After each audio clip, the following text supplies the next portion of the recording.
Hello, ఎక్కడున్నావురా? ఏం లేదు రా, సిగరెట్ తాగడానికి బయటికి వెళ్తున్నా. రేపు పొద్దున్న వర్షనికి పెళ్ళిరా.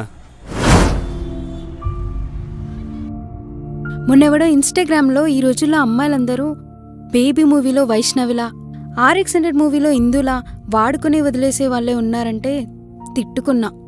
కానీ నిన్ను చూస్తుంటే వాడు చెప్పిందే నిజమనిపిస్తుంది. ఎందుకొచ్చావు?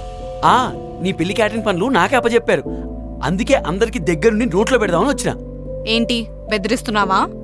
నువ్వు నాతో కలిసి హైదరాబాద్లో ఉన్న ఓయో రూములన్నీ కవర్ చేసినావు కదే, సిగ్గు లేదారా నీకు? లేదురా, సిగ్గులేదు. అవును, నేను నిన్ను వాడుకున్నాను. ఏంటి ఇప్పుడు? నీలాంటి దాన్ని ఇట్లా కాదే, నీ కథలన్నీ మీ ఇంట్లో చెప్తుండు. ఏ కిరణ్, కిరణ్ ఆగు.